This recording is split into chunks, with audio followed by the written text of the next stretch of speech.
a nice job, and the pitching staff, Spencer Strider included, just got it done. They sure did, and I thought after the first inning, we looked at each other and thought, well, we're going to be in for a long one here with Ranger, but great job by the Braves to clean up the at-bats later in the outing, and obviously in that sixth inning, we're able to get out of him. I actually don't remember a time where the manager's come out and taken the ball from Ranger and he hasn't done his job, so that was a great job by the Bravos tonight to get to him, and yeah, offense all the way around. Obviously, Michael Harris with a huge night, Matt Olson put a big swing on the ball, but it was just some good at-bats all the way through the night. And the Braves put up some cricket numbers today. That's what you want to see from them, especially after they scored one run over the last 2 games coming in.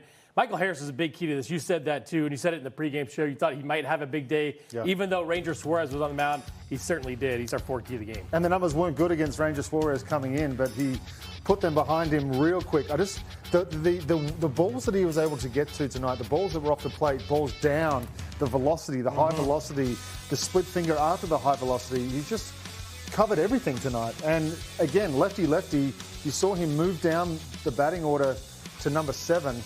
With another lefty on the mound tomorrow, I dare say we may see him move up that lineup, especially after a night like tonight. Just another sign of the maturity that we're seeing from Michael Harris this year. This is not the same Michael Harris that we've seen over the last couple of years. The ability to get to pitches that he wasn't getting to, he'd swing and miss last year. He's putting good wood on it this year. He's patient, looks under control. He's moving well. I'm excited to see what can happen with him at the end of the year. Yeah, he's doing a great job. Yeah, he's doing a great job. And when you think about Michael Harris, you think about him being able to go down and get balls. Well, they played right into that tonight with Ranger Suarez with the stuff down in the zone, and then later on the game, guys throwing balls down in the zone as well, something he can go down and get. And the add-on run in the 8th was absolutely crucial for this win. Wiley Ballard standing by with Michael. We'll go out back to Boston. Michael, I don't know whether to ask you about that left-on-left slider you doubled to give the Braves the lead or the changeup after those 100-mile-per-hour sinkers. So I'll ask this. When it comes to the soft stuff and 2-strike counts, what is the key to staying through it knowing you can't get off the fastball? Just kind of seeing the ball as long as you can and knowing the situation. That situation, pitchers normally try to go to soft stuff to get you out in front. And I stayed back a little bit and I was able to get it. Now, as a left-handed hitter in this ballpark, does the Green Monster affect your approach at all or mentally? No. I feel like every time I play here, I've never hit it at the wall. But then as soon as we leave here, I hit a ball that would probably hit the wall or go out there. So I'm just trying to stick to my approach, middle of the field. If I happen to hit one over there, I'll get lucky, yeah. Well, I think where you're hitting them tonight's just fine, getting 4 hits. Lastly, Raisel Iglesias, it wasn't perfect tonight, but what is it like watching a guy with his poise be able to make the pitch when he absolutely has to? Yeah, he wants the ball every night, and he's going to come out there and try to get the win for us. And obviously they got some hits late, and crowd was going, so he's a guy who kind of probably feeds off that energy as well and wants to be, I guess, shut them up. So he did it all in the end, and we got the win. So, yeah. You guys had it all the way. Yep, sure did. Thanks, Michael. Well, Peter, we talked about Michael in the add-on home run with the 2 runs in the 8th inning was crucial to the game. But also going back to the 6th inning, the Braves put 2 on the board on Ranger Suarez in the 5th. They added 3 more in that 6th inning. I thought that inning was just really big inning for this team, especially the way they got it done and put 3 on the board. Exactly, and they got him out of the game, which was obviously a good sign. But this was the leadoff triple from Austin Riley. Bit of a tough read here out in center field for Rafaela. We talked about him pre-game about how good he is in centre field. He didn't quite play this one perfectly, allowed Austin to get all the way around to 3rd. Might have been a chance for an inside-the-park home run, ITP HR. And then look at this, slider down. That was maybe his 9th slider of the year, driven to the gap. That's down below the zone again. He might be as good as anybody is getting to those pitches down the zone, as you may see later in this game. And then Dom Smith comes in for a pinch hit. Weissart was nasty. Probably the right decision there from Contreras to just get the out. And then Ronald, that was a mistake, but he went out and got on top of it. You wanted him to see him get on top of fastballs pre-game. You saw that right there. Another big swing from Ronald. Maybe they can get him going. Only 1 hit from him tonight, but it was a big one. Yeah, and I want to see this offense continue doing what they're doing in this game in general. You think about the way they've been pitched to over the last couple of days. It's been lull them to sleep, throw fastball by them. We actually saw that a little bit with Ranger Suarez today. You'll probably see it again with Conley early tomorrow, but they have to stay on the fastball. Good to see Ronald stay on the fastball. I thought the Dom Smith at-bat was really good in that inning as well. The job is to get the runner in, and Dom Smith got the runner in, moved him over, and put Ronald in a better spot in that situation. Don't forget the walk to Eli White in that inning as well. Yeah. That was a big deal, too. When the Braves worked counts against Ranger Suarez, they tried to bring him back in and made him work a little bit harder. I think that kind of helped get him out of the game too.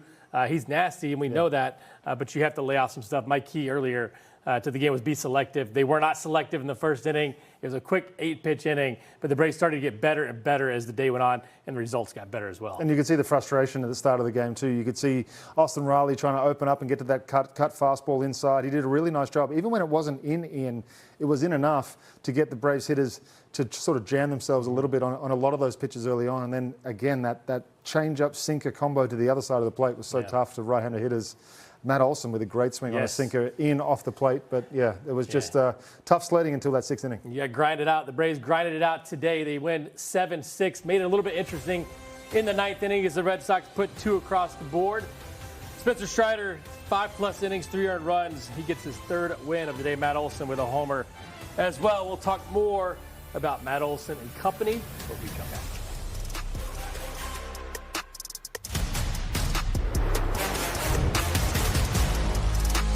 Peter Moylan, Nick Green here with you. Peter, this offense, we mentioned it in the first segment, they keep putting up multi-run innings. It's just fantastic to watch. Some guys have been scuffling. We know that. Ronald had a big hit today. You mentioned Matt Olson earlier. He had been scuffling a little bit too his last 10, hitting under $130, had homered in 13 games. Finally gets something done in this one today. It's actually his first home run against Ranger Suarez, hitting the jackpot by the Georgia Lottery. That pitch to me is a pitch you can't elevate and get to the right side and get it over the fence unless you're looking for something inside. I talked to you about this. I said this on Sunday as well when we talked about Matt Olson. I felt like he was getting the ball too deep, and we saw it early in the game. He had a hard ground ball to the left side, but when he can get the ball out front, and if you cheat a little bit with that sinker in, now on the upswing, that's where you catch the ball. That's when you elevate and you get over the fence. It might be just a change in approach. I'm not sure with Matt, but tonight that swing for me is where he needs to stay. It felt like he went up there with a plan, looking for something in, middle in. Definitely got it, but we went in and looked at the side view angles of both swings where, he hit the ball hard earlier in the game, but it was a ground ball to shortstop. Like you talked about, was back a little bit further close to the plate. On that sinker, he was able to get the barrel out in front, elevate that, drive it out to right field, and that's something we're going to see a lot more of Matt Olson doing. They happen in bunches, it seems like, with these guys, and we've seen Yaz get a couple. Now it's time for Matty to turn it on. All right, we'll see if Matty can turn it on tomorrow. He ends up 1 for 4 on the day with a home run with a couple of RBIs. On the home run as well. Let's talk about Spencer Strider. Also, Peter, he's been throwing the ball great, and I think you look at the numbers today in the final line, it's like, he gave up 3 runs in 5 innings, but I thought he did a really good job overall. I thought that he's going to be frustrated with this outing. I think the one thing that kind of went away from the last outing was the command that he had with that 4-seam fastball. He was a little bit erratic with that, but I thought the curveball tonight, especially against left-handed hitters, was nasty. Back door, front door. Obviously threw enough sliders to right-handed hitters as well, but again, I keep mentioning the changeup. He threw 12 changeups tonight. I thought all of them were pretty effective. He might have had a couple spray out of the hand, but he wasn't afraid to go back and throw it very next pitch, get a swing and miss, get him out in front. And I think when it's all said and done, it's the other pitches that are going to make that 4-seam be as dominant as it was in the years past. When you look at this lineup too, this Boston lineup, I look at the first 2 hitters. He gave up solo home runs to the first 2 hitters. They were aggressive. They were highly aggressive. Yep. And I think with Spencer Strider, if he doesn't come out of the gates hot and locating the fastball, you're going to see teams kind of do more damage to him early on. He can't shy away from contact, and he did not tonight. But I think that's something you look at for Bryce Elder tomorrow as well. How aggressive are they early in the game? Well, they might want to tone down the aggressive nature against Bryce Elder because he's been figuring out ways to work lineups very quickly. And if you stare down the barrel of Bryce Elder at 50 pitches through 5, that might be some trouble. All right, we'll see how many pitches Bryce Elder goes. Tomorrow, the Braves are 7-6 winners. Tonight out in Boston, they improved to 37-18 on the season. This was game 1 of 3. We'll have more after the break. We'll get you guys inside the clubhouse.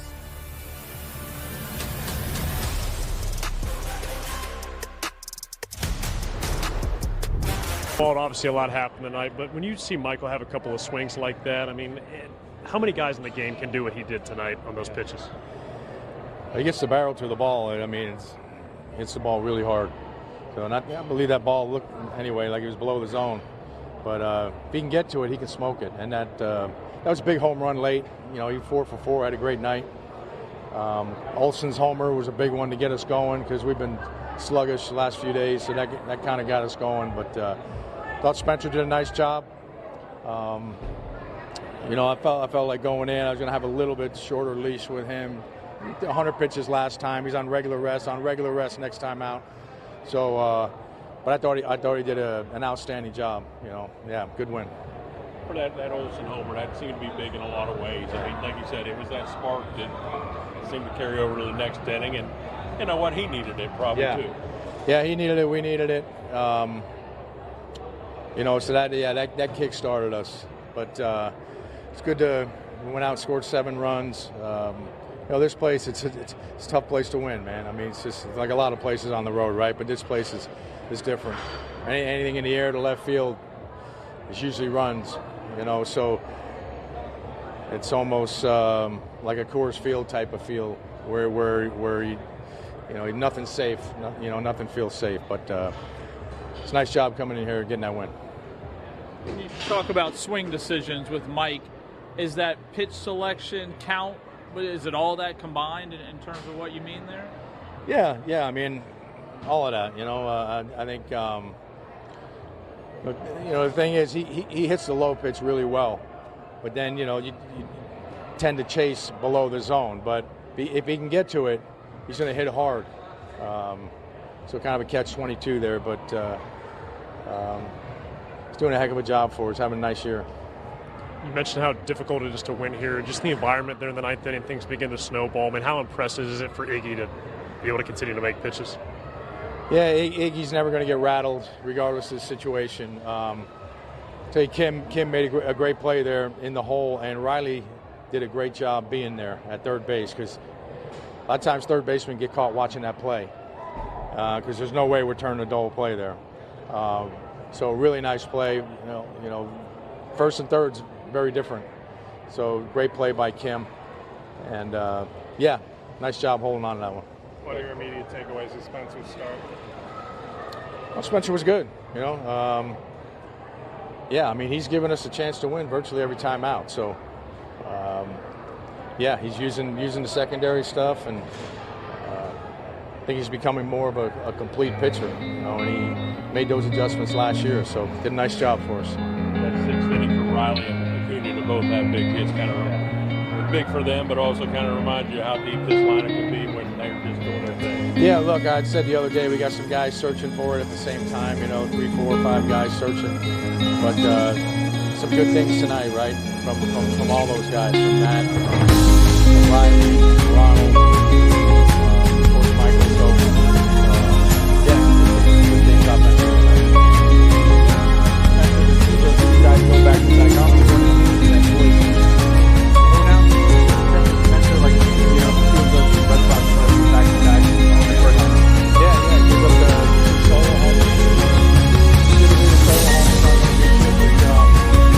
Nicely, and you know, like I said, put us in position to win that game. Absolutely. Here's our Chevrolet upcoming schedule. The Braves have 2 more against Boston, then go to Cincinnati for a weekend series, have the off day on Monday, and start a 6-game homestand against the Toronto Blue Jays and the Pittsburgh Pirates. Well, the Braves are winners 7-6 in Game 1 of 3. We're going to get inside the clubhouse a little bit more with Matt Olson next. Feels good to hit a homer at any time, but just to do it in a timely manner like that, you know, how did that one feel? Yeah, good. Get a little offense. Obviously, Rangers, you know, really good pitcher. We've seen a lot of him. He's getting some soft contact off of us, and you know, kind of cruising. Doobie worked a really good walk AB before, and kind of just was able to ambush him on a first pitch sinker. How much fun is it to watch Michael sort of come into his own? Yeah, he's incredibly talented. Can hit any pitch in any spot, as you see from that homer today. I mean, guy's throwing 101, 102, and throws a changeup down below the zone, and he hits a 2-iron out to center field. Not a lot of guys are doing that, and you know, he's been great for us. How about for you? Just you know, these last couple of weeks have been, you know, a little bit of a skid. Does that swing tonight feel better? I mean, do you feel like you're heading in the right direction? Yeah, you know, you're going to go through some ups and downs throughout the course of a year, and being able to, you know, contribute, feel like you helped, you know, the team win today. You know, build some confidence for sure. And have to ask, the skid happened at the same time that you kind of grabbed at your elbow. But did it have anything to do, or was it just coincidental? Coincidental.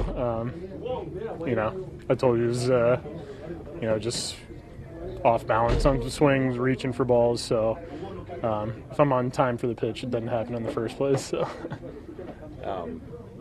But how much fun is it just to see Michael put it all together this year? I mean, you've seen the talent since day one, but for him to take it to this level this year. Yeah, I feel like his at-bats have been great. I think with Michael is, obviously he swings at a lot of stuff, as you see with that homer. And, it's kind of a double-edged sword sometimes because he can do things that other people can't. But, I thought he had some great at-bats. He had some great takes off Ranger tonight. A guy that, I just know Mike and kind of his at-bats off Ranger and, kind of a lot of rollovers to the right side on chasing that sinker in. And, that's what you get with experience. You start facing guys some more, you get a little better feel of how you want to attack guys. And, tonight you just saw it, kind of coming together.